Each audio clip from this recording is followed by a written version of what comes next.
Bonjour à tous. En Côte d'Or, la gendarmerie lance un appel à témoins. Depuis le 19 juillet, Michel Jaumier est porté disparu dans le secteur de Bligny-le-Sec, au nord-ouest du département. Il serait vêtu de sa cotte de travail de couleur verte et de chaussures de travail type sécurité. Âgé de 60 ans, il est de corpulence moyenne, fait 1m75 et pèse 85 kg. Il a les cheveux courts, poivre et sel, une moustache et une barbe naissante, ainsi que des lunettes.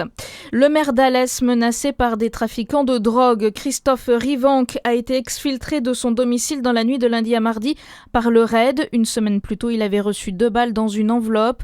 Le courrier était signé de la DZ Mafia, ce groupe de narcotrafiquants qui s'implante de plus en plus dans des petites villes jusqu'ici plutôt épargnées du trafic de stupéfiants. Pour le journaliste Philippe Pujol, cette DZ Mafia réussit à s'implanter par un système spécifique. Il faut penser la DZ Mafia comme une franchise. C'est-à-dire que la DZ Mafia d'Alès n'est pas la DZ Mafia ou la DZ Mafia de Marseille.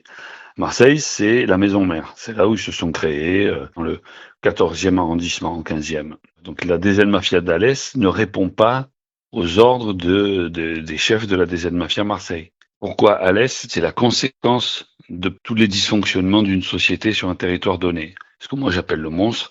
Donc c'est un mélange de corruption, de choix politiques et de choix économiques contre l'intérêt collectif qui fait qu'il y a la consommation et le trafic. La DZ Mafia qui nie toute implication dans les menaces de mort contre le maire d'Alès. La ville de Montmoreau part à la rencontre de ses seniors. Un bus se rend dans les différents quartiers de la ville jusqu'à lundi. Des ateliers sont organisés à l'intérieur. Une action qui s'inscrit dans le cadre du dispositif Vieillir même pas peur. Objectif, recueillir les besoins mais aussi présenter les actions à destination des seniors isolés.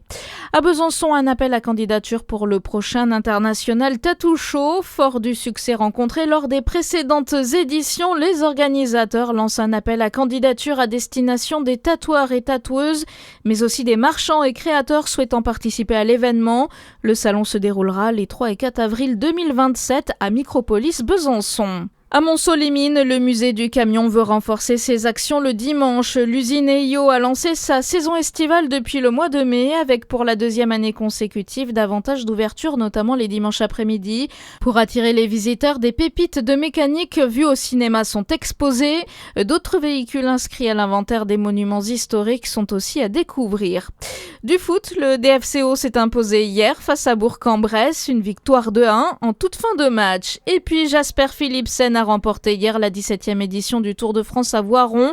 Au classement général, pas de changement. Le maillot jaune de leader reste sur les épaules de Tadej Pogačar. Aujourd'hui, la 18e étape marque l'entrée dans les Alpes. À suivre votre météo sur Fréquence Plus.